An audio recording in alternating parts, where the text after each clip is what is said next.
ശബരിമലയിലെ ഏറ്റവും പ്രധാനം അഗസ്ത്യൻ്റെ സാന്നിധ്യമുള്ള ഒരു സ്ഥലവും കൂടെയാണ്. അഗസ്ത്യരുടെ സാന്നിധ്യം, അതാണ് അവിടുത്തെ കുംഭസംഭോത്ഭവൻ എന്നാണ് അഗസ്ത്യരെ പറയുന്നത്.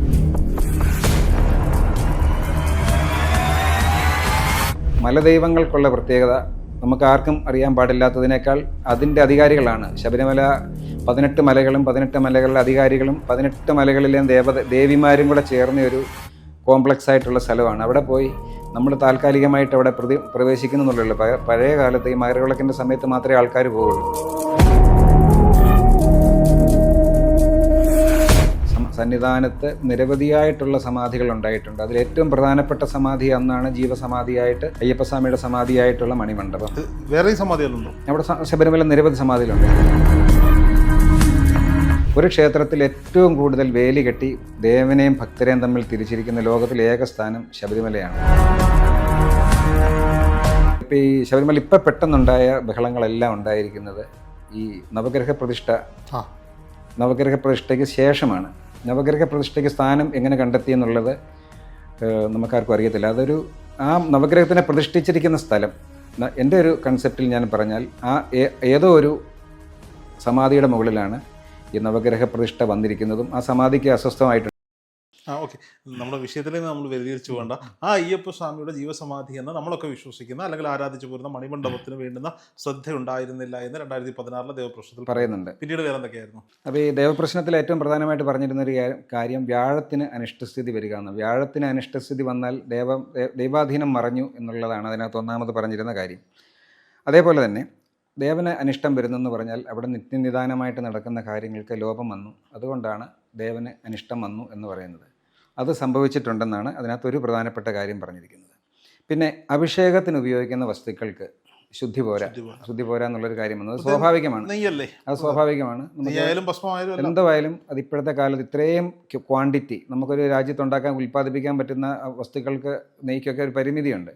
അപ്പം അത് തീർച്ചയായിട്ടും അതിനകത്ത് ഈ കുറഞ്ഞ സമയത്ത് ഈ സീസൺ ആകുമ്പോൾ ഇത്രയും ക്വാണ്ടിറ്റി കണ്ടെത്താൻ പ്രയാസമാണ്. സ്വാഭാവികമായിട്ടും വരും. അതിനും ദേവസ്വം ബോർഡിന് ചില പരിഹാരങ്ങളൊക്കെ ചെയ്യാം, അത് ഞാൻ പറയാം. പിന്നെ മാളികപ്പുറത്ത് നടത്താൻ ഉദ്ദേശിക്കുന്ന നിർമ്മാണ പ്രവർത്തനങ്ങൾ അതിനെക്കുറിച്ച് എടുത്തു പറഞ്ഞിട്ടുണ്ട്. സന്നിധാനത്തിനെ ഒപ്പം തന്നെ ശബരിമലയിലെ ഏറ്റവും പ്രധാനപ്പെട്ട സ്ഥാനം എന്ന് പറയുന്നത് മാളികപ്പുറമാണ്. സന്നിധാനത്ത് അയ്യപ്പസ്വാമി വന്നിരിക്കാനുണ്ടായ കാര്യവും തന്നെ അവിടുത്തെ ശാക്തേയമായിട്ടുള്ള ചൈതന്യം നിലനിൽക്കുന്ന സ്ഥലമാണ്. ഏകദേശം പൊന്നമ്പലമേടിൻ്റെ ഒരു റെപ്ലിക്കയാണ്. അല്ലെങ്കിൽ അതിൻ്റെ ഒരു കണ്ണാടി സന്നിധാനത്ത് വെച്ചാൽ പൊന്നമ്പലമേട് ഇവിടെ പ്രതിഫലിച്ച് കണ്ടാൽ എന്തായിരിക്കും, അതുതന്നെയാണ് സന്നിധാനത്തും ഉള്ളത്. അവിടെ പൊന്നമ്പലമേട്ടിലെ സങ്കല്പം അനുസരിച്ച് ദേവൻ്റെ പിന്നിൽ അത്യുഗ്രമൂർത്തിയായിട്ടുള്ള എന്നാൽ ശാന്തസ്വരൂപിണിയായ ഭദ്രകാളി ഉണ്ട് എന്നാണ് ഭക്തരുടെ വിശ്വാസം. അപ്പം പൊന്നമ്പലമേടിന് നേരെ ഒരു കണ്ണാടി തിരിച്ചു വെച്ച് കഴിഞ്ഞാൽ സന്നിധാനത്ത് വെച്ചാൽ എങ്ങനെയിരിക്കും, അതുതന്നെയാണ് ശാസ്താവും. ശാസ്താവിൻ്റെ പിന്നിൽ ഉഗ്രമൂർത്തി സാന്നിധ്യമുള്ള ഒരു ദേവതാ സാന്നിധ്യമുണ്ട്. അത് മാളികപ്പുറത്തമ്മയാണോ മറ്റൊരു ദേവതയാണോ എന്നുള്ളത് അവിടെ പൂജിക്കുന്നവർക്ക് മാത്രമേ, മലനട ഭഗവതിയാണോ എന്നുള്ളത് അവർക്ക് മാത്രമേ അറിയത്തുള്ളൂ. സന്നിധാനത്തിൻ്റെ ഏറ്റവും പ്രധാനപ്പെട്ട മറ്റൊരു കാര്യം എന്ന് പറയുന്നത് സന്നിധാനത്തെ സമാധികളുടെ കേന്ദ്രമാണ്.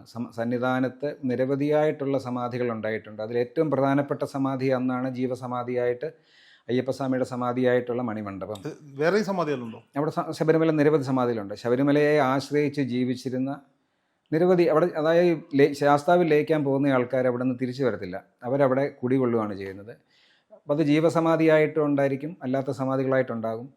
ശബരിമല മല എന്ന് പറയുന്ന ഒരു അത്യുഗ്രമൂർത്തിയുണ്ട്. മലയോടുകൂടി വേഗാൽ എന്നൊരു ഇതുണ്ട്. നായാട്ടുപള്ളിക്കകത്ത് പറയുന്ന മല എന്ന് പറയുന്ന ആ മൂർത്തിയുടെ സമാധി പൊന്നമ്പലമേടാണോ മണിമണ്ഡപത്തിന് സമീപമാണോ എന്നുള്ളതൊരു തർക്ക വിഷയമാണ്. ഏറ്റവും വലിയ, നമ്മുടെ അറിവിൽ പെടുന്ന ഏറ്റവും വലിയ അയ്യപ്പഭക്തനായിരുന്നു കൊച്ചുകെടുത്തസ്വാമി. കൊച്ചുകെടുത്തസ്വാമി 2 കാലും യുദ്ധത്തിൽ നഷ്ടപ്പെട്ടിട്ട് അവിടെ തന്നെ കുടികൊള്ളുന്നയാളാണ്. അദ്ദേഹത്തിൻ്റെ സമാധി അവിടെയുണ്ട് എന്ന് പറയപ്പെടുന്നുണ്ട്. അപ്പം ഇതേപോലെയുള്ള നിരവധി നമുക്കറിയാവുന്ന കാര്യങ്ങൾ വളരെ കുറച്ചേ ഉള്ളൂ. അതിനേക്കാൾ ഏറ്റവും കൂടുതൽ കാര്യങ്ങൾ സമാധി എന്ന് പറയുന്നത് ഒരു എനർജി സോഴ്സാണ്. അവിടെ ചുമ്മാ ശബരിമലയിൽ പോയിരിക്കുന്ന ഒരാൾക്ക് പോലും പല അറിവുകളും കാര്യങ്ങളും എല്ലാം കിട്ടുന്നത് ഭഗവാനെ ദർശിച്ചതിന് ശേഷം മണിമണ്ഡപത്തിൻ്റെ അവിടെ പോയിരുന്ന് ജപിക്കുക, ആ പ്രദേശത്തിരുന്ന് ജപിക്കുക എന്നൊക്കെ പറയുന്നത് ആ സ്ഥലത്തിൻ്റെ പ്രാധാന്യം കൊണ്ടാണ്. അപ്പോൾ അവിടെ ഇതുപോലെയുള്ള നിരവധിയായിട്ടുള്ള സമാധി സ്ഥലങ്ങളുണ്ട്. അതുകൊണ്ടാണ് അവിടെ ഗുരുതി എന്നിടത്ത് വെച്ച് നിഷ്കർഷിച്ചിരിക്കുന്നതും അതുപോലുള്ള പൂജാതി കാര്യങ്ങൾ അവിടെ നിഷ്കർഷിച്ചിരിക്കുന്നത്. അവിടെ ആവശ്യമില്ലാത്ത നിർമ്മാണ പ്രവർത്തനങ്ങൾ പാടില്ല, കാവ് സമ്പ്രദായം തന്നെ നിലനിർത്തണമെന്ന് പല ദേവപ്രശ്നങ്ങളിൽ പറഞ്ഞിട്ടുണ്ട്. ഇപ്പോൾ അത് കോൺക്രീറ്റ് ആക്കി മാറ്റി. ഇപ്പം അതാണ് അവിടുത്തെ നിർമ്മാണ പ്രവർത്തനങ്ങളിൽ വളരെയധികം ശ്രദ്ധിക്കണം എന്ന് പറഞ്ഞിരിക്കുന്ന ഒരു കാര്യം.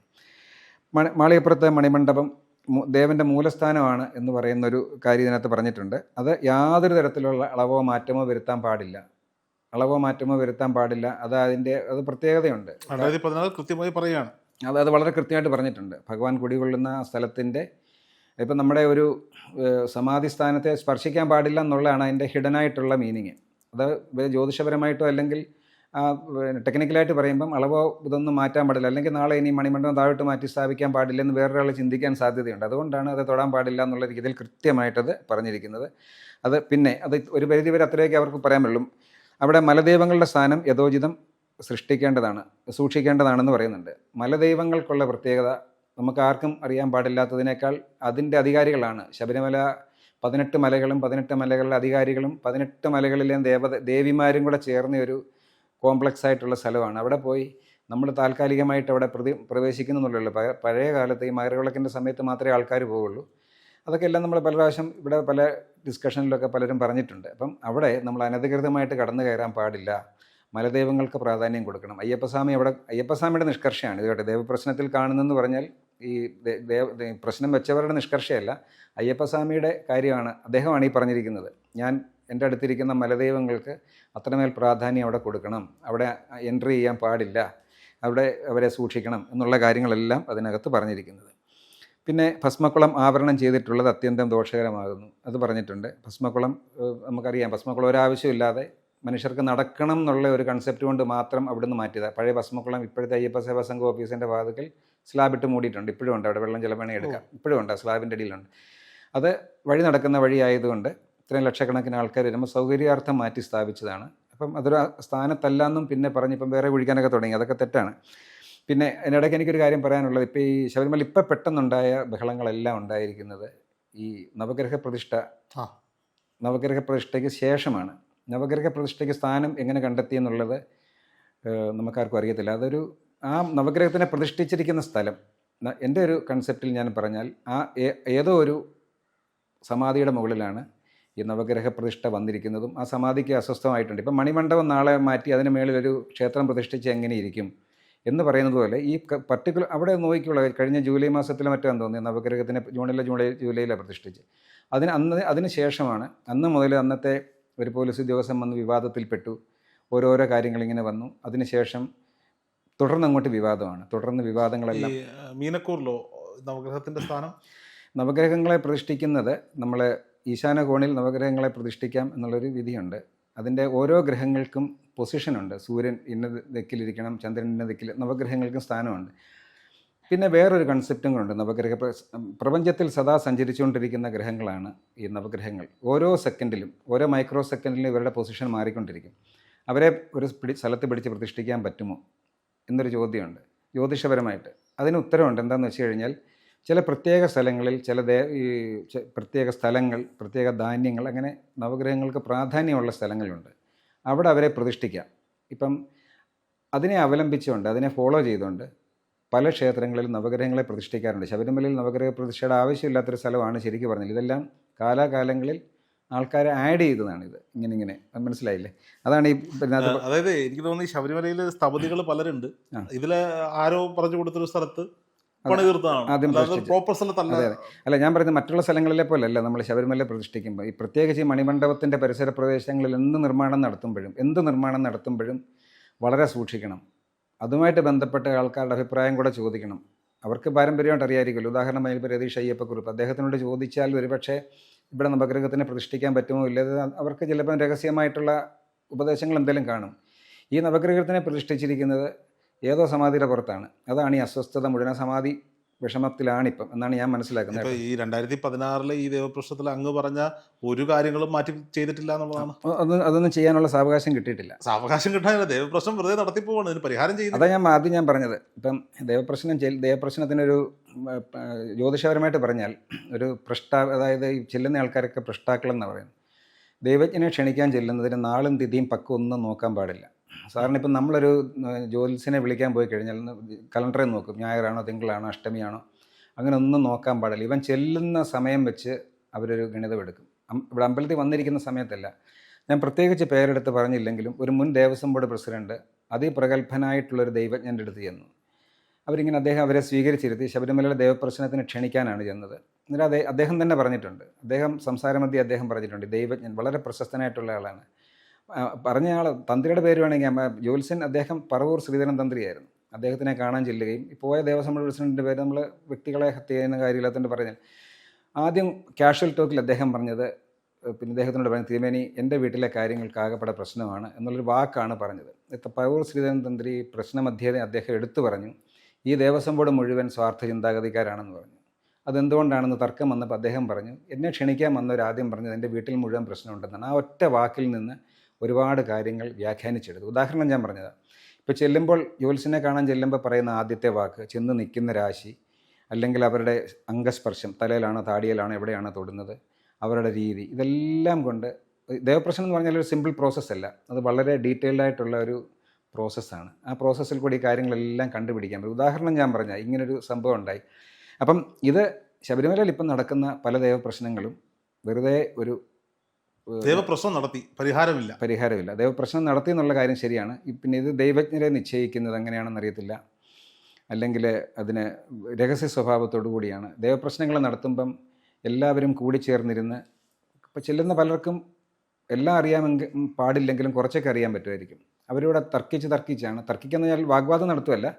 ഒരു ഗ്രഹം, ഇപ്പോൾ സൂര്യൻ അഷ്ടമത്തിൽ നിന്നാൽ ദൈവജ്ഞൻ പറയും ഇന്നതാണ് ഫലം, അപ്പോൾ ഇങ്ങനെ ആകാൻ പാടില്ലേ എന്നൊരു ചോദ്യം നമുക്ക് വേണമെങ്കിൽ ചോദിക്കാം. അപ്പം നമ്മളിപ്പം 4+3 = 7 എന്ന് പറയുമ്പോൾ തന്നെ 5+2 = 7 അല്ലേ എന്ന് വേണമെങ്കിൽ നമുക്ക് ചോദിക്കാം. അപ്പോഴായിരിക്കും ചിലപ്പോൾ അവർ ചിന്തിക്കുന്നത്. അപ്പം ഇങ്ങനെയുള്ള കാര്യങ്ങൾ കൊണ്ടാണ് ഈ 2016 ദേവപ്രശ്നത്തിൽ നവഗ്രഹങ്ങളുടെ പ്രതിഷ്ഠ നടത്തുന്നതിനെ പറ്റി പറയുന്നുണ്ടോ? മാളികപ്പുറത്ത് വനദേവതാ സങ്കല്പത്തിൽ പിന്നെ പൂജകൾ വേണമെന്നുള്ള കാര്യം പറയുന്നുണ്ട്. നവഗ്രഹത്തിനെക്കുറിച്ച് എടുത്തതിനകത്ത് പറയുന്നതായിട്ട് ഇതിനകത്ത് കാണുന്നില്ല.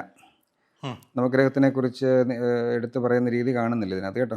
ശരി, എന്തായാലും നവഗ്രഹ പുനഃപ്രതിഷ്ഠ നടത്തിയിരിക്കുന്നു. മറ്റു കാര്യങ്ങൾ എന്തൊക്കെയാണ് ഇതിനകത്തുള്ളത്? ഇതിനകത്ത് മറ്റ് ക്ഷേത്രവുമായി ബന്ധപ്പെട്ട് പ്രവർത്തിക്കാൻ എല്ലാവരും തന്നെ വളരെ ശ്രദ്ധിക്കണം. അത് വേറൊരു കാര്യം. ദേവസ്ഥാനങ്ങളെല്ലാം പരിശോധനയ്ക്ക് വിധേയമാക്കി യഥോചിതം നവീകരിക്കേണ്ടതാണെന്നൊരു കാര്യം പറയുന്നുണ്ട്. ദേവസ്ഥാനങ്ങളെല്ലാം എന്ന് പറഞ്ഞു കഴിഞ്ഞാൽ നമുക്കിപ്പോൾ അറിയാം, മുമ്പ് പറഞ്ഞ പോലെ കന്നിമൂല ഗണപതി, ശാസ്താവ് കഴിഞ്ഞ് ഇറങ്ങുന്ന സ്ഥലം കന്നിമൂല ഗണപതിയാണ്. പിന്നെ നാഗരാജാവിൻ്റെ സ്ഥാനമുണ്ട്. ഇവിടെയെല്ലാം നമുക്ക് പോകുന്ന ആൾക്കാർക്കറിയാം, തിരക്കിൻ്റെ കൂടുതലുകൊണ്ടാണോ എന്താണെന്ന് അറിയത്തില്ല, യഥാവിധി പൂജാതി കാര്യങ്ങൾ നടക്കുന്നുണ്ടോ ഇല്ലയോ എന്നുള്ളത് നമുക്കറിയത്തില്ല. കാരണം ഒരു വഴിപാട് രീതിയിലാണ്. ഒരു കാവ് സങ്കല്പത്തിലുള്ള ദേവസ്ഥാനമായ ശബരിമലയിലെ നാഗരാജ പ്രതിഷ്ഠ കാണുമ്പോൾ പലപ്പോഴും ഇതൊന്നും അറിയാത്ത ഞാൻ ചിന്തിച്ചിട്ടുണ്ട്, ഇതെന്താ ഇതിങ്ങനെ ഇരിക്കുന്നത്. അല്ലേ, കാവുകളുടെ ഉടയോൻ എന്ന് പറഞ്ഞാൽ കാളിയും ശാസ്താവും നാഗങ്ങളുമാണ്. അത് കഴിഞ്ഞിട്ടേ ഉള്ളൂ ബാക്കി ദേവതകൾ. അതിനെ പിന്നെ നമ്മൾ സംസ്കൃതീകരിക്കുക എന്ന് പറഞ്ഞാൽ, സംസ്കൃതം എന്ന് പറഞ്ഞാൽ അശുദ്ധമായ ഒന്നിനെ ശുദ്ധീകരിക്കുക എന്നുള്ള വാക്കാണ് സംസ്കൃതീകരിക്കുക എന്ന് പറയുന്നത്. അല്ലാതെ അപ്പം അങ്ങനെ ഈ കാവ് സമ്പ്രദായത്തിൽ നാനാജാതി മതസ്ഥർ ആചരിച്ചുകൊണ്ടിരുന്ന സ്ഥലത്തിനെ അവരൊരു സിസ്റ്റമാറ്റിക്കായിട്ട് കൊണ്ടുവന്നു. അതെങ്കിൽ ഇപ്പം നമ്മൾ തന്ത്രസമുച്ചയം അതുപോലുള്ളൊരു പൂജാവിധാനത്തിൻ്റെ പരിധിയിൽ കൊണ്ടുവന്നിട്ട് അതിനകത്ത് കിടന്ന് പൂജ, പക്ഷെ അതിനകത്ത് നിൽക്കുന്നൊരു സ്ഥലമല്ല ശബരിമല എന്നുള്ളത് മനസ്സിലാക്കാതെ പോയതാണ് ഇപ്പോഴത്തെ ഒരു പ്രശ്നം.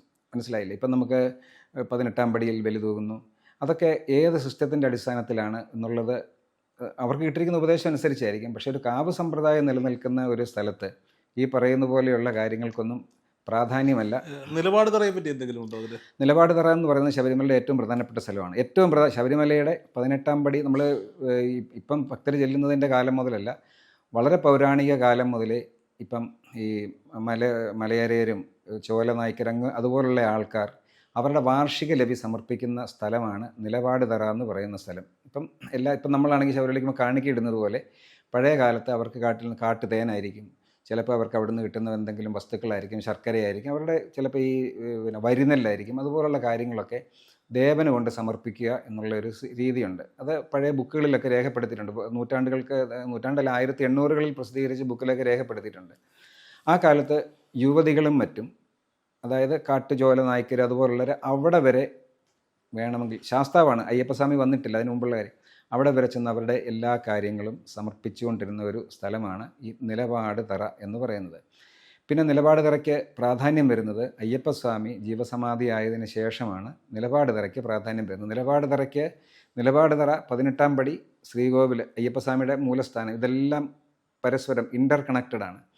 അപ്പോൾ ഈ നിലപാട് തറയിൽ വന്നു നിന്നാണ് ഭഗവാൻ വർഷത്തിൽ 5 ദിവസം മഹാശാസ്താവുമായിട്ട് നേരിട്ട് ഇൻറ്ററാക്ട് ചെയ്യുന്നത്, നായാട്ടുവിളി നടത്തുന്നതും. ഈ നായാട്ടുവിളി എഴുതി തയ്യാറാക്കിയത് അയ്യപ്പൻ തന്നെയാണോ? നായാട്ടുവിളി തയ്യാറാക്കിയത് അയ്യപ്പനാണെന്ന് പറയാൻ പറ്റത്തില്ല. അയ്യപ്പനെ സ്തുതിച്ചുകൊണ്ട് ഉണ്ടാക്കിയിരിക്കുന്നത്, എനിക്ക് അതിനെക്കുറിച്ച് ആര് തയ്യാറാക്കി എന്നുള്ളതിനെക്കുറിച്ച് എനിക്കറിയത്തില്ല. വാമൊഴിയായി വന്ന് പിന്നീട് ആരെങ്കിലും ഇതെല്ലാം വാമൊഴിയാണ്. നമ്മുടെ എല്ലാ ശാസ്ത്രങ്ങളും അങ്ങനെയാണല്ലോ, ശ്രുതിയും സ്മൃതിയും എന്നാണ് പറയുന്നത്. സ്മൃതി എന്ന് പറഞ്ഞാൽ ഓർമ്മയിൽ നിന്ന് ഇങ്ങനെ കേട്ട് പറയുന്നതും, ശ്രുതി എന്ന് പറഞ്ഞാൽ കേട്ട് പറയുന്നതാണ്. ലിഖിതങ്ങൾ എന്ന് പറയാൻ പറ്റത്തില്ല. പിന്നെ നായാട്ടുവിളിയൊക്കെ പിന്നീട് ഈ ആഴി പൂജ അതുമായിട്ടൊക്കെ ബന്ധപ്പെട്ട ആരെങ്കിലും അതിനെക്കുറിച്ച് എനിക്ക് ആര് സൃഷ്ടിച്ചു എന്നുള്ളതിനെക്കുറിച്ച് എനിക്കറിയത്തില്ല. നിലപാട് തറയ്ക്ക് ക്ഷതമേറ്റിട്ടുണ്ട് എന്ന് പറയാം. നിലപാട് തറയ്ക്ക് ഇപ്പോഴത്തെ ഈ നിർമ്മിതികൾ കൊണ്ട് നിലപാട് തറയ്ക്ക് തീർച്ചയായും ക്ഷതമേറ്റിട്ടുണ്ട്. നിലപാട് തറ എന്തെന്നറിയാത്ത എഞ്ചിനീയർ ആണല്ലോ പ്ലാൻ വരച്ചിട്ടുള്ളത്. നിലപാട് തറ എന്ന് പറഞ്ഞാൽ, നിലപാട് തറ ശ്രീകോവിലിൻ്റെ ഉൾഭാഗം 2003 തോന്നുന്നു. ശ്രീകോവിലിൽ നിന്ന് നെയ്യ് ഒഴുക്കി കളയാനായിട്ട് സ്റ്റീൽ കൊണ്ടൊരു പൈപ്പ് ഇടാൻ, ഇപ്പം നെയ്യ് കണ്ടമാനം വരുമ്പോൾ കൊണ്ടുപോകുന്നതിന് പ്രയാസമാണെന്ന് പറഞ്ഞുകൊണ്ട് അന്നത്തെ തന്ത്രി 2 പേരുണ്ടായിരുന്നു. നീലകണ്ഠ തന്ത്രിയുണ്ട്, മഹേഷ്. ഒരാൾ അതിന് അനുമതി കൊടുത്തു. പഴയ പേപ്പർ കട്ടിംഗ് ഉണ്ട്. അപ്പം ശ്രീകോവിൽ ഡ്രില്ല് ചെയ്യണം. അപ്പം അവർ മറ്റേ സൂക്ഷ്മമായിട്ട് നോക്കിക്കഴിഞ്ഞപ്പം അത് ഒരിക്കലും സാധ്യമല്ല, അത് ചെയ്യാനേ പാടില്ല. അവിടെ ആയുധങ്ങൾ കൊണ്ട് ശ്രീകോവിലിനകത്ത് ഒന്നും ചെയ്യാൻ പാടില്ല എന്ന് പറഞ്ഞു. തത്തുല്യമായിട്ട് പ്രാധാന്യമുള്ള സ്ഥലമാണ് നമ്മുടെ നിലപാട് തറ. അത് അത്രയും തന്നെ പ്രാധാന്യമുള്ള സാധനമാണ് 18-ാം പടി. 18-ാം പടിയിലും പഞ്ചലോഹം പൊതിയേണ്ട ഒരു കാര്യമില്ലായിരുന്നു. ഇപ്പം അടിക്കുന്നത് പോലെ തേങ്ങ മാറ്റി അടിപ്പിച്ചിട്ട് പഴയ പടിയിൽ കൂടെ ആൾക്കാരെ കയറ്റി വിട്ടാലും ഈ പറയുന്ന ആചാരങ്ങളൊക്കെ അതേ അപ്പടി തന്നെ നിന്ന്. ഒരു കാവ് സമ്പ്രദായത്തിൽ ഒരു മലയുടെ മുകളിൽ കുടികൊള്ളുന്ന ഒരു ക്ഷേത്രം, അവിടെ ശ്രീകോവിലിനെ പോലെ തന്നെ അത്രത്തോളം പ്രാധാന്യമുള്ള 18-ാം പടി. ആ 18-ാം പടി കാറ്റും വെയിലും ഏറ്റുകിടക്കേണ്ട ഒന്നാണ്. തീർച്ചയായിട്ടും അതിനാവശ്യമായി ഒരു മേൽക്കൂര പണി നിർമ്മിച്ചു നൽകി ആചാര ലംഘനങ്ങൾ. ഇപ്പം ഞാനിപ്പം റീസെൻ്റായിട്ട് ഹൈക്കോടതി കൊടുത്തൊരു റിപ്പോർട്ട് ഞാൻ വായിച്ചായിരുന്നു. അതിനകത്ത് പറയുന്നത് വെയിൽ കൊണ്ട് 18-ാം പടി പൊട്ടിക്കീറാൻ സാധ്യതയുണ്ട് എന്നാണ് പറയുന്നത്. ഇത്രയോ നൂറ്റാണ്ടുകളായിട്ട് ഒന്നാമത്തെ 18-ാം പടി എന്ന് പറയുന്നത് 18-ാം പടിയായിട്ട് പടി കെട്ടിയിരിക്കുന്നില്ല, എൻഗ്രേവ്ഡ് ഗ്രാനൈറ്റ് സ്റ്റോൺസ് എന്ന് പറയുന്നുണ്ട്. അത് ബ്രിട്ടീഷുകാർ രേഖപ്പെടുത്തിയിരിക്കുന്നത് അങ്ങനെ തന്നെയാണ്. പടി കൊത്തി ഇറങ്ങിയിരിക്കുന്നത് പോലെയുള്ള അതിന്റെ സ്ഥാനം ഇപ്പോഴുള്ള സ്ഥാനത്തല്ല, ഇപ്പോഴുള്ള സ്ഥാനത്തല്ല എന്നൊരു ഇതുണ്ട്. പക്ഷേ ഈ പടി കരിങ്കല്ല് പടി വെയിൽ കൊണ്ട് കീറും എന്നുള്ളൊരു അങ്ങനെ ഹൈക്കോടതി കൊടുത്ത റിപ്പോർട്ടുണ്ട്. അങ്ങനെയാണ് എഴുതിയിരിക്കുന്നത്. വെയിൽ കൊണ്ട് സ്ഥിരമായിട്ട് വെയിൽ കൊണ്ട് ഇപ്പോൾ ഇത്രയും കാലം ഇല്ല. ഈ പടിപൂജ പോലും പണ്ട് വർഷത്തിലൊരിക്കൽ പടിക്ക് മകരവിളക്ക് കഴിഞ്ഞിട്ടുള്ളൊരു ദിവസം പൂജ നടത്തും. വിശദമായ പൂജ 12 വർഷത്തിലൊരിക്കലേ ഉള്ളായിരുന്നു. 12 വർഷത്തിൻ്റെ കണക്ക് ഞാൻ മുമ്പ് പറഞ്ഞതാണ്. അപ്പോൾ ഇത് നിത്യപൂജ ഇപ്പം കുറച്ച് ഈ തന്ത്രിമാർ പോയിരുന്ന പടിപൂജ ചെയ്യണമെങ്കിൽ 40 വർഷത്തേക്ക് ബിരാമിമാരെ വെച്ച് പൂജ ബുക്ക് ചെയ്ത് മറച്ചു വെക്കാൻ പറ്റില്ലല്ലോ. അല്ല, അതൊക്കെ അതെല്ലാം മറ്റൊരു വിഷയമാണ്, നമ്മുടെ ഇതുമായിട്ട് ബന്ധപ്പെട്ടതല്ല. വിവാദം അങ്ങേക്കത് പറയാൻ പറ്റില്ലെങ്കിൽ എനിക്ക് പറയാം. അതെ, നമുക്ക് ആ ഒരു വിവാദപരമായിട്ടുള്ള കാര്യങ്ങളല്ലല്ലോ ഇപ്പം. അപ്പം അങ്ങനെ ഞാൻ പറഞ്ഞു, അത് അങ്ങനെയൊക്കെ ഒരുപാട് അതിൻ്റെ എല്ലാ ഒരു ബഹിർസ്ഫുരണമാണ് ഇപ്പം നമ്മൾ കാണുന്നത്. അവിടെ നടന്ന അനാചാരങ്ങളെല്ലാം, ദേവൻ എന്ന് പറയുന്നത് മൂർത്തി ഏത് ക്ഷേത്രത്തിലാണെങ്കിലും ദേവന് ആ ചൈതന്യമുണ്ട്.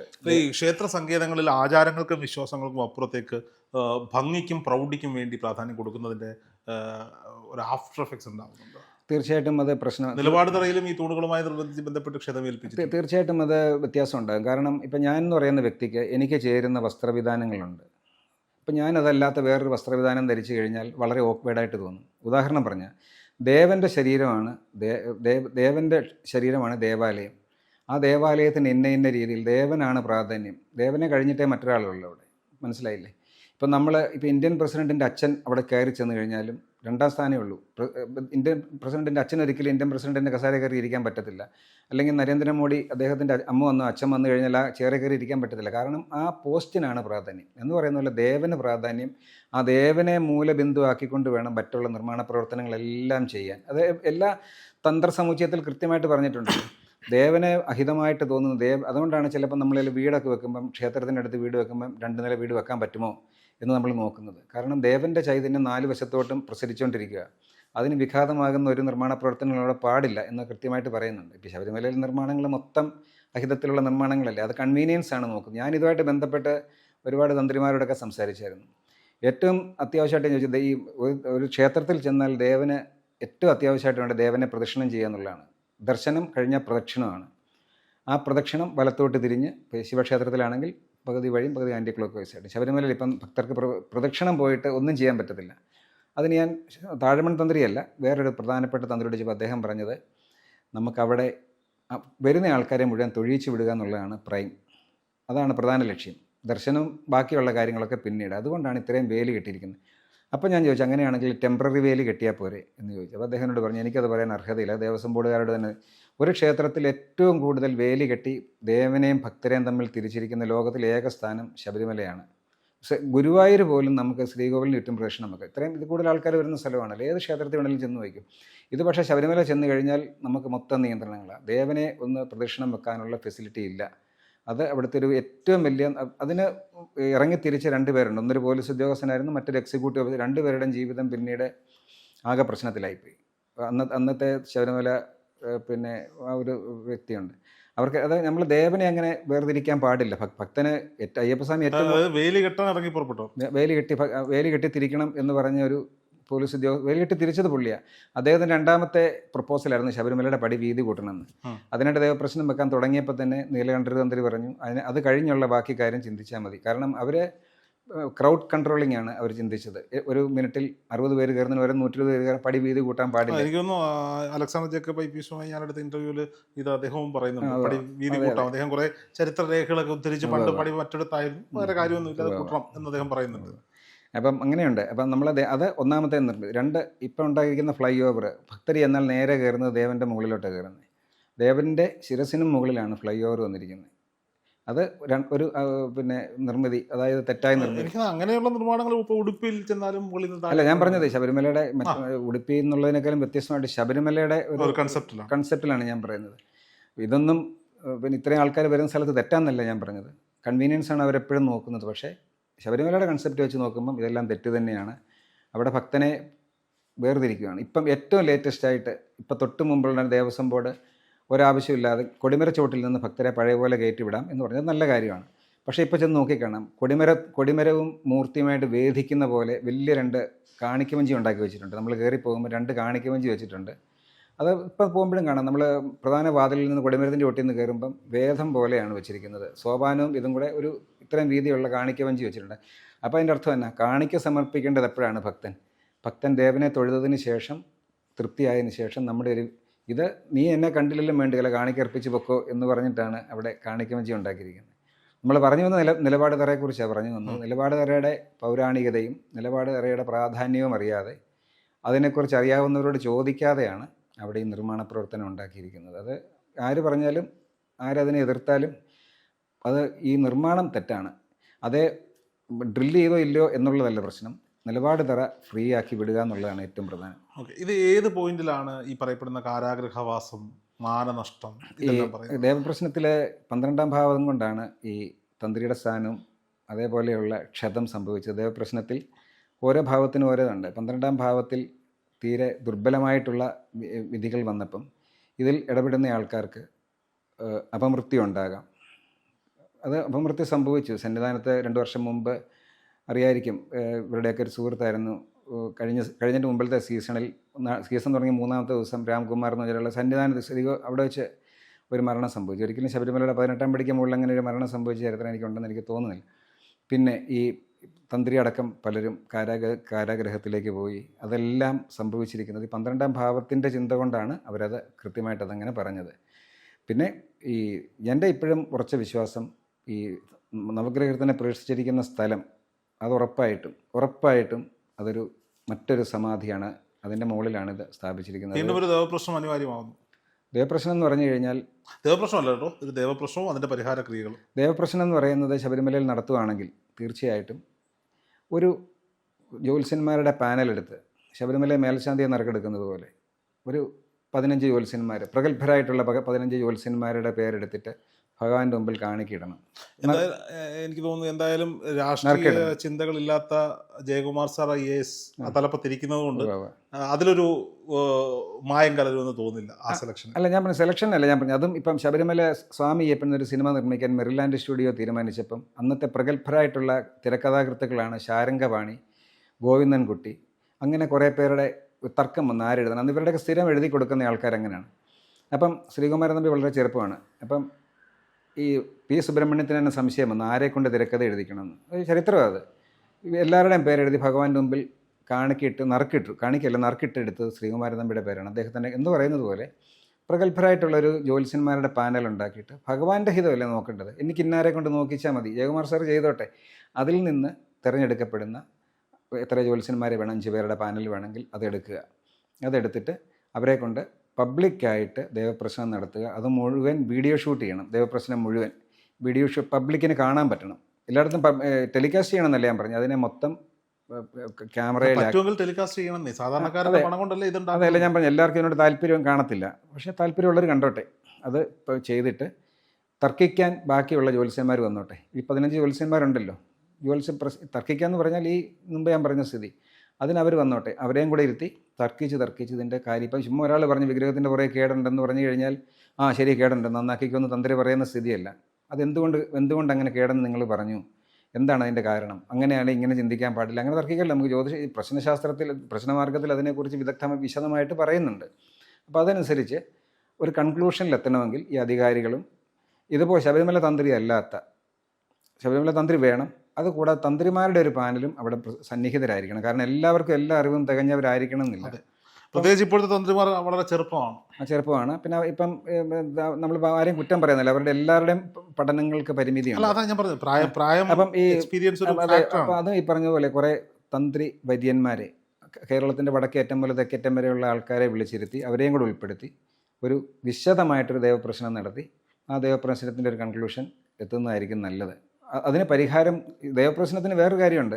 ഓരോന്നിനും ഇപ്പോൾ ഈ ചെയ്യാതിരിക്കുന്ന പോലെയല്ല, ദേവപ്രശ്നം വെച്ച് കഴിഞ്ഞാൽ ഈ പ്രശ്നം കൊണ്ടങ്ങ് തീരുമല്ല ചെയ്യുന്നത്. ഞങ്ങൾ ഇത്ര കാലത്തിനുള്ളിൽ പരിഹാരം ചെയ്യാമെന്ന് വിളിച്ചു വലിയ പ്രായശ്ചിത്തം കൂടെ ചെയ്തിട്ടാണ് തീരുന്നത്. ഇപ്പം ഇന്നലെ ആറന്മുള വള്ളസദ്യ നടന്നപ്പോൾ ഒരു പരിഹാരം കണ്ടില്ലേ, അത് ഇത്ര ദിവസത്തിനകന്നുണ്ട്. 90 ദിവസം, 6 മാസം, 1 വർഷം, അതിനുള്ളിൽ പരിഹാരം ചെയ്തിരിക്കണം അവിടെ. അല്ലാതെ പിന്നെ അത് വെറും ചിന്തിക്കുമ്പോൾ ഒന്നുമില്ലാത്ത ഒന്നാണ്. മന്ത്രിക്ക് ആഹാരം വിളമ്പി കൊടുത്തു അതല്ല, പക്ഷേ ജനം വിളിച്ചു അതല്ല, ദേവാലയവുമായിട്ട് ബന്ധപ്പെട്ടിട്ട് നമ്മൾ ഈ പബ്ലിക് ലൈഫിൽ കാണുന്ന പോലല്ല. ഈ നമ്മൾ നിഷ്കർഷം അതെങ്ങനെയാണല്ലോ, ഓരോ ക്ഷേത്രങ്ങളോടും ആചാരങ്ങൾക്ക് ഇന്റർവ്യൂ തുടങ്ങുന്നതിന് മുമ്പ് ഈ ചോദ്യം ഇതിൽ ഉൾപ്പെടുത്തണോ വേണ്ടോ എന്ന് രണ്ടോട്ട് ആലോചിച്ചിട്ട് വേണ്ട എന്ന് വെച്ചാൽ എന്തായാലും അങ്ങനെ ഞാൻ പറഞ്ഞെന്നുള്ളത് അങ്ങനെ എന്റെ മനസ്സിൽ തോന്നിയ ഒരു ചോദ്യം. അല്ല, ഒരു വിളിച്ചു വലിയ പ്രായശ്ചിത്തം എന്ന് പറഞ്ഞാൽ പ്രശ്നം വെച്ച് നോക്കി ഇത്ര ദിവസത്തിനുള്ളിൽ ചെയ്യാം എന്നവർ പ്രതിജ്ഞ ചെയ്തിട്ടാണ് പോകുന്നത്. അല്ലാതെ ഇത് കഴിഞ്ഞ് എല്ലാവരും പൊടിയും തട്ടി പോകല്ലേ. ശബരിമലയിൽ 10 വർഷങ്ങൾക്ക് ഇപ്പോൾ ഒന്നും ചെയ്തിട്ടില്ല എന്നാണ് നമുക്ക് മനസ്സിലാകാൻ പറ്റുന്നത്. അതിന്റെ ഇപ്പോൾ അനുഭവിക്കുന്നുണ്ട്. അതെല്ലാം ഈ പ്രശ്നങ്ങളെല്ലാം പ്രഹസനങ്ങളായിരുന്നു എന്നുള്ളതാണ് അതിന്റെ ഒരു വെറും പ്രഹസനങ്ങൾ പോലെ ആയിരുന്നു. ഞാൻ മറ്റൊരു ചോദ്യം ചോദിച്ചോട്ടെ. ഇപ്പം ദ്വാരപാലക ശില്പങ്ങളിലെ സ്വർണ്ണക്കവചവുമായി ബന്ധപ്പെട്ടാണല്ലോ വിവാദങ്ങളുടെ ആരംഭം. പിന്നീട് നമ്മൾ കണ്ടതാണ് ഇത് പരിശോധനയ്ക്ക് വേണ്ടി അഴിച്ചു മാറ്റുന്നതും അനന്തനാചാര്യയുടെ മകൻ അനുവനന്ദൻ്റെ നേതൃത്വത്തിൽ ഇത് വീണ്ടും നിർമ്മിക്കുന്നത് ഞാൻ കണ്ടതാണ്. അപ്പോൾ എനിക്ക് ഇത് കഴിഞ്ഞപ്പോൾ അനുചേട്ടൻ വാട്സപ്പിൽ അതിന് കുറച്ച് വീഡിയോ അയച്ചു തന്നു. ഇത് അവിടെ വീണ്ടും ഫിറ്റ് ചെയ്യുന്നതിൻ്റെ വീഡിയോ ഈ ടി വികളിൽ വന്ന ലൈവാണ്, അത് കാണാൻ വേണ്ടി എനിക്ക് അയച്ചു തന്നു. അതിൽ ഞാൻ അനുചേട്ടനോട് ചോദിച്ചു, അനുചേട്ടാ ഇത് നിങ്ങൾ സ്ക്രൂവിലല്ലേ ചെയ്യുന്നത്? അപ്പം അതേ രോഹിത്തെ ഇതിന് മുമ്പുണ്ടായിരുന്ന അതാണ്, ഞാൻ ചെയ്തത് എന്താ, ഇത് ഇളക്കി കൊടുത്തു, ഫിറ്റ് ചെയ്തു, നമ്മളല്ലല്ലോ ഇത് നിർമ്മിച്ചത്. അപ്പോൾ സ്വാഭാവികമായിട്ട് ദ്വാരപാലക ശില്പങ്ങൾക്ക് ക്ഷതമേക്കരുത് എന്നത് വിധിയുള്ളതല്ലേ? അപ്പോൾ അതിലൂടെ സ്ക്രൂ ചെയ്യുന്നത് ഇല്ല, ദ്വാരപാലക ശില്പത്തിലായിരിക്കത്തില്ല, അതിന്റെ പശ്ചാത്തലത്തിലായിരിക്കും. എങ്കിൽ പോലും അത് തീർച്ചയായിട്ടും ശ്രീകോവിലാണ് ക്ഷതമേൽപ്പിച്ചത്. അതെ, അത് വേറെ കാര്യമുണ്ട്. ഇപ്പം നിർമ്മാണ പ്രവർത്തനമായിട്ട് ബന്ധപ്പെട്ട് ഇപ്പം ഡോറിൻ്റെ കട്ടള ഉറപ്പിക്കുമല്ലോ, ഇന്ന സ്ഥാനങ്ങളിൽ ഇവർ ചെല്ലുന്ന ആൾക്കാരും അല്ലെങ്കിൽ ആദ്യമായിട്ട് ഫിറ്റ് ചെയ്യുന്ന ആൾക്കാരും അതിന് പറഞ്ഞിരിക്കുന്ന ചില സ്ഥലങ്ങളുണ്ട് നമുക്ക് ഫിറ്റ്. ഇപ്പം നമ്മുടെ ഹാർട്ട് ഓപ്പറേഷൻ ചെയ്യുവാണെങ്കിൽ ഇന്ന സ്ഥലം കീറാമെന്നുള്ളൊരു നിയമമുണ്ടല്ലോ, അതേപോലെ ആയിരിക്കും. പക്ഷേ ഈ പറയുന്നതെല്ലാം ഈ ദ്വാരപാലക ശില്പം അടക്കം, ദ്വാരപാലക ശില്പം പണ്ടുള്ള ആൾക്കാർക്ക് ഇതൊന്നും അറിയാൻ മേലഞ്ഞിട്ടല്ല, പക്ഷേ ഇതിലെല്ലാം ശ്രീകോവിലിനടക്കം സ്വർണം പൊതിയുകയും പ്രത്യേകിച്ച് ശബരിമലയിൽ അങ്ങനെയുള്ള അതിൽ നിന്നാണല്ലോ വിവാദം വരുന്നത്. അതൊന്നും അവിടെ ആവശ്യമില്ലാത്ത ഒരു സ്ഥലമാണ്. പിന്നെ ഇത് സ്ക്രൂ പിടിപ്പിക്കുക എന്നൊക്കെ പറയുന്നത് ഈ പറയുന്നത് പോലെ തന്നെ ഒരു ആചാരത്തിന് വിരുദ്ധമായിട്ടുള്ള കാര്യം. ശബരിമല അയ്യപ്പന് പൊന്നിൻ ശ്രീകോവിൽ വേണമെന്നോ പൊന്നിൻ 18-ാം പടി വേണമെന്നോ ഒന്നുമില്ല. അത് പണ്ട് സുഗതകുമാരി അതിനെക്കുറിച്ച് എഴുതിയപ്പം എല്ലാവരും അവരെ വിമർശിച്ചു. ലക്ഷക്കണക്കിന് അമ്മമാരുടെ കണ്ണീര് കൊണ്ടാണ് സ്വർണ്ണ ശ്രീകോവിൽ പൊതിയുന്നതെന്ന് പറഞ്ഞപ്പം അന്നും ഈ പറയുന്നത് പോലെ ഇവർക്കതിൻ്റെ പൊന്ന് 18-ാം പടിയെന്നും പൊന്നമ്പലം എന്നും പറയുമ്പം അവരത് വാച്യാർത്ഥത്തിലെടുത്തത്, അല്ലാതെ വ്യംഗ്യാർത്ഥത്തിലല്ല. മനുഷ്യൻ്റെ ഭക്തരുടെ മനസ്സിലാണ് പൊന്നമ്പലവും പൊന്ന് 18-ാം പടി ഉള്ളത്. അതിപ്പോഴും പഴയ ഫോട്ടോ കാണുമ്പോൾ നമുക്കറിയാമല്ലോ, നമുക്ക് ആ പറയുന്ന സമയത്ത് ഉണ്ടാകുന്ന ഒരു വികാരം നമുക്കിപ്പോഴും അറിയാം. ഒരു ചോദ്യം കൂടി ചോദിച്ചുകൊണ്ട് ഇത് അവസാനിപ്പിക്കാമെന്ന് വിചാരിക്കുന്നു, കാരണം സമയപരിമിതി അറിയാം. ഈ ശബരിമല തീപിടുത്തം നമുക്കറിയാം, പലപ്പോഴേ നടന്ന തീപിടുത്തത്തിന് മുമ്പ് ശബരിമല വിഗ്രഹവുമായി ബന്ധപ്പെട്ട് പല വിവാദങ്ങൾ, പല പരാമർശങ്ങൾ നമ്മൾ കേട്ടിട്ടുണ്ട്. ഈ വിഗ്രഹം ആര് നിർമ്മിച്ചു, എവിടെ നിർമ്മിച്ചു എന്നുള്ളത്. തീപിടുത്തത്തിന് മുമ്പ് അവിടെ ഉണ്ടായിരുന്നത് കല്ലിൽ തീർത്ത വിഗ്രഹമായിരുന്നു, പഞ്ചലോഹത്തിൽ തീർത്ത വിഗ്രഹമായിരുന്നു. 1900 ആണ്ടിൽ ശബരിമലയിൽ ഒരു തീപിടുത്തം ഉണ്ടായി. അതിനെ തുടർന്ന് ശബരിമലയിൽ താഴമൺ തന്ത്രി കണ്ഠരര് പ്രഭാകരര് അദ്ദേഹം പ്രതിഷ്ഠിച്ചത് പഞ്ചലോക വിഗ്രഹമായിരുന്നു. ആ വിഗ്രഹമാണ് 1950 വെട്ടിപ്പരിക്കേൽപ്പിച്ച് നശിപ്പിക്കപ്പെട്ടത്. അത് ക്ഷേത്രം. രണ്ടാമത്തേത് 1900 തീപിടുത്തം സ്വാഭാവികമായിട്ടുള്ള തീപിടുത്തമായിരുന്നു. ഒരു മകരവിളക്ക് ദിവസം ക്ഷേത്രത്തിൻ്റെ മേൽക്കൂരയിൽ അകത്തോട്ട് വെള്ളം പുല്ല് മേഞ്ഞിട്ടുണ്ടായിരുന്നു. കാടായിരുന്നതുകൊണ്ട് ചെമ്പുപാളിയിൽ ഗ്യാപ്പ് ഉണ്ടായിരുന്ന സ്ഥലത്ത് അത് കർപ്പൂരാഴിയിൽ നിന്ന് അതിൽ തീ കയറി പിടിച്ചിട്ടാണ് അന്ന് തീപിടുത്തം ഉണ്ടായത്. അതിനുശേഷം പ്രതിഷ്ഠിച്ചത് പഞ്ചലോക വിഗ്രഹം തന്നെയായിരുന്നു. അതിന് ക്ഷതം സംഭവിച്ചത് 1950 ഇപ്പോഴത്തെ വിഗ്രഹം പ്രതിഷ്ഠിച്ചത് 1951 മെയ് മാസം 18-ാം തീയതിയാണ്. ഇപ്പോഴത്തെ വിഗ്രഹം പഞ്ചലോക വിഗ്രഹം തന്നെയാണ്. അതായത് 1900 മുമ്പായിരുന്നു ശിലാവിഗ്രഹം ശബരിമലയിൽ ഉണ്ടായിരുന്നത്. ആ ശിലാവിഗ്രഹം പിന്നീട് എന്ത് സംഭവിച്ചു? ആ ശിലാവിഗ്രഹം അത് ശബരിമല പല കാര്യങ്ങളും കാണാതെ പോയിരിക്കുന്നത് പോലെ അതിനു മുമ്പ് നവപാഷാണ വിഗ്രഹം അവിടെ ഉണ്ടായിരുന്നു എന്ന് പറയപ്പെടുന്നുണ്ട്. സ്വാഭാവികമായിട്ടും നവപാഷാണ വിഗ്രഹം ഉള്ളതുകൊണ്ടായിരിക്കാം ഈ നെയ്യഭിഷേകം. തീർച്ചയായിട്ടും അതെ. അതായത് പിന്നെ ഭോഗർ പളനിയിൽ പ്രതിഷ്ഠിച്ചതുപോലെ അദ്ദേഹത്തിൻ്റെ ശിഷ്യനായ പുലിപ്പാണി സിദ്ധർ ആണ് ശബരിമലയിൽ നവപാഷാണ വിഗ്രഹം പ്രതിഷ്ഠിക്കുകയും ആ വിഗ്രഹത്തിന് സാമാന്യത്തിൽ ഇപ്പോഴുള്ള വിഗ്രഹത്തിനേക്കാളൊക്കെ വലിപ്പം ഉണ്ടായിരുന്നു. ശാസ്താ ശ്രീകോവിലിൻ്റെ വിഗ്രഹത്തിന് അനുസൃതമായിട്ടാണല്ലോ ഈ ശ്രീകോവിലിൻ്റെ വലിപ്പം വെച്ച് നോക്കിയാൽ പോലും പഴയ വിഗ്രഹത്തിനേക്കാൾ ഇപ്പോഴത്തെ വിഗ്രഹത്തിനേക്കാൾ വലിപ്പമുള്ളതായിരുന്നു. തിരുമുഖം ഇപ്പോഴത്തെ ഈ തിരുവാഭരണത്തിലെ തിരുമുഖത്തിൻ്റെ വലിപ്പമൊക്കെ വെച്ച് നോക്കിക്കഴിഞ്ഞാലും അപ്രകാരമുള്ളതായിരുന്നു. നവപാഷാണ വിഗ്രഹമൊക്കെ പളനിയിലെ ഈ ഒരു സംശയമാണ്, ഈ പഞ്ചലോക വിഗ്രഹത്തിൽ അഭിഷേകം ചെയ്തിട്ട് പ്രത്യേകിച്ച് ഔഷധ ഗുണമൊന്നും ഇല്ല. അത് ഭഗവാന്റെ ചൈതന്യം എന്നുള്ളതേ ഉള്ളൂ. അതൊരു വിശ്വാസം മാത്രമാണ്. നവപാഷാണ വിഗ്രഹത്തിൽ അഭിഷേകം ചെയ്യുന്ന വസ്തുക്കൾക്കും ഉണ്ട് പ്രാധാന്യം. ഇന്ന നവപാഷാണ വിഗ്രഹത്തിൻ്റെ ഈ കോമ്പിനേഷൻ അനുസരിച്ച് നെയ്യ്, തേന്, പാൽ ഓരോന്ന് അഭിഷേകം ചെയ്യാനുണ്ട്. അഭിഷേകം എന്നുള്ള കൺസെപ്റ്റ് തുടങ്ങി വരുന്നത് അവിടെ നിന്നാണ്. നവപാഷാണ വിഗ്രഹത്തിലായിരിക്കും ഒരു പക്ഷേ മലയേറിയന്മാർ പണ്ട് തേനഭിഷേകം ചെയ്തു എന്നൊക്കെയുള്ള കാര്യം ഉണ്ടായത്. 5000 വർഷത്തെയെങ്കിലും കുറഞ്ഞത് പൂജ കണ്ടിന്യൂറ്റി ഉള്ളൊരു സ്ഥലമാണ് ശബരിമല. അവിടെ മലയേറിയർ പൂജിച്ചിട്ടുണ്ട്. അതിനുശേഷം കുറേ കാലം ബുദ്ധരും ജൈനരും ഒക്കെ പ്രാർത്ഥിച്ചിട്ടുണ്ട്, പൂജിച്ചിട്ടുണ്ട്. എല്ലാ ആൾക്കാരും പൂജിച്ചിട്ടുണ്ട്. അങ്ങനെ വന്ന് അതുപോലെ തന്നെ ശബരിമലയിലെ ഏറ്റവും പ്രധാനം അഗസ്ത്യൻ്റെ സാന്നിധ്യമുള്ള ഒരു സ്ഥലവും കൂടെയാണ്. അഗസ്ത്യരുടെ സാന്നിധ്യം, അതാണ് അവിടുത്തെ കുംഭസംഭോത്ഭവൻ എന്നാണ് അഗസ്ത്യരെ പറയുന്നത്. അതായത് ദക്ഷിണേന്ത്യയിലെ, അതായത് ദ്രാവിഡ വർഗത്തിൽ ബാക്കിയുള്ളവരെല്ലാം ആര്യന്മാരാണ്. നമ്മളിപ്പം വസിഷ്ഠൻ, ദുർവാസാവെന്ന്, പക്ഷേ ഏറ്റവും പ്രഗത്ഭനായിട്ടും നോളജ് കൊണ്ടും എല്ലാം സ്ട്രോങ് ആയിട്ടുള്ള ഒരാളാണ് അഗസ്ത്യരുടെ സാന്നിധ്യമുള്ള സ്ഥലമാണ് ശബരിമല. അഗസ്ത്യരാണ് ഭക്തരെ അങ്ങോട്ട് ആകർഷിച്ചു തുടങ്ങിയത്. അഗസ്ത്യരുടെ ഇതിൽ പെട്ട് ചെന്ന ഒരാളാണ് അയ്യപ്പസ്വാമി പോലും. അയ്യപ്പസ്വാമിയാണ് അവിടെ കുടികൊണ്ട് ഏറ്റവും അവസാനത്തെ യോഗ്യവര്യനായിട്ടുള്ളയാൾ. അതിനുശേഷം അദ്ദേഹത്തിനെ പിന്തുടരുവാണ് ബാക്കിയുള്ളവർ ചെയ്യുന്നത്. ഓക്കെ, എന്തായാലും വളരെ സന്തോഷം. ഇനി വരും ദിവസങ്ങളിൽ ഈ വീഡിയോ ശ്രദ്ധപ്പെടുത്തുന്നവരോ അല്ലെങ്കിൽ ഇതിനെക്കുറിച്ച് കൂടുതൽ ചിന്തിക്കുന്നവരോ, ഇപ്പോൾ നമ്മൾ മാത്രമല്ല, ഒരുപാട് പേര് ഇത് പുറത്ത് പറയുന്നില്ല, മനസ്സിലുണ്ടാകുമെന്ന് മാത്രമാണ്. അതുകൊണ്ടാണ് ഒരുപക്ഷെ ഇന്ന് അങ്ങയുടെ ഇൻ്റർവ്യൂവിന് വേണ്ടി വന്നതല്ല, പക്ഷെ പെട്ടെന്ന് അങ്ങയെ തന്നെ ലഭിച്ചതിൽ സന്തോഷം. ഒരുപാട് കാര്യങ്ങൾ ഇത് ശ്രദ്ധയിൽപ്പെടുന്നവർ ഇനിയും അവിടെ വേണ്ട രീതിയിലുള്ള മാറ്റങ്ങൾ വരുത്തി തീർച്ചയായിട്ടും ശബരിമല ഈ വിവാദങ്ങളിലേക്ക് കൊണ്ടുപോകാതെ, ശബരിമല ഒരിക്കലും കഴിഞ്ഞ കുറേ കാലമായി രാഷ്ട്രീയ ആയുധമായി മാറുകയാണ്. അത് ഭക്തരുടെ അഭയ കേന്ദ്രമാണ്. ഭഗവാനും ഭക്തനും ഒന്നാകുന്ന ഇടമാണ്. അവിടെ ഒന്നായി തന്നെ പോകട്ടെ. ആയിക്കോട്ടെ. ഞാനതുപോലെ ഒരു കാര്യം പറയാനുണ്ട്. ഞാനിപ്പോൾ പറഞ്ഞ കാര്യങ്ങളെല്ലാം എൻ്റെ പരിമിതമായിട്ടുള്ള അറിവുകൾക്കുള്ളിൽ നിന്ന് പറഞ്ഞതാണ്. അല്ലാതെ ആരെയും വേദനിപ്പിക്കാനോ വിഷമിപ്പിക്കാനോ ഒന്നും പറഞ്ഞതല്ല. അതൊരു വിവാദമാക്കേണ്ട കാര്യമില്ല. അത് ഒന്നുകിൽ അവർക്കത് അറിവായിട്ട് സ്വീകരിക്കാം, അല്ലെങ്കിൽ ആ സിറ്റീസ് അത് റിജക്റ്റ് ചെയ്ത് കളയാം. ഞാനിപ്പോൾ സാധാരണ ഇതിൻ്റെ താഴെ വന്ന ആൾക്കാർ ഓരോന്നൊക്കെ ഇങ്ങനെ കമൻറ്റ് പറയാം എന്നുള്ള രീതി കാണുന്നുണ്ട്. അപ്പം ആരെയും നമുക്ക് വിഷമിപ്പിക്കാന്നുള്ളതല്ല. അവിടെ എൻ്റെ ബോധ്യത്തിൽ ഞാൻ കണ്ടിട്ടുള്ള കാര്യങ്ങൾ. അല്ല സജീവേട്ടാ, ആർക്കും ഒന്നും പെർഫെക്റ്റായി പറയാൻ പറ്റില്ല എന്നുള്ളതാണ്. ഇപ്പോൾ ശബരിമലയുമായി ബന്ധപ്പെട്ട് പല വിവാദങ്ങൾ ഉണ്ടാകുമ്പോഴും പല വിശേഷങ്ങൾ ഉണ്ടാകുമ്പോഴും പലരും പല അഭിപ്രായങ്ങൾ പറയുന്നത് കണ്ടിട്ടുണ്ട്. പക്ഷേ എന്നെ സംബന്ധിച്ചിടത്തോളം ഞാൻ ഇതുമായി നടത്തിയിട്ടുള്ള ഇൻ്റർവ്യൂകളിൽ പലതും എനിക്ക് തോന്നുന്നു രതീഷ് അയ്യപ്പക്കുറുപ്പായിട്ട് ഞാൻ ഒരിക്കൽ അദ്ദേഹത്തിൻ്റെ ഇൻ്റർവ്യൂ എടുക്കണമെന്ന് ആഗ്രഹിച്ചിട്ട് പിന്നീട് അദ്ദേഹം എൻ്റെ വീഡിയോ കണ്ട് പ്രിയപ്പെട്ട വ്യാസനോട്, രോഹിതിനോട് നമ്പർ ചോദിച്ചു. അത് ഞാൻ പിന്നീട് അങ്ങോട്ടേക്ക് വിളിക്കുകയാണ് ചെയ്തത്. പിന്നീട് അനുവനന്ദനാകട്ടെ, ശില്പി അനുവനന്ദനാകട്ടെ, പിന്നീട് അങ്ങോട്ട് ഓരോ ആളുകളും പല പല പല പേരുകൾ എനിക്ക് പറയാനുണ്ട്.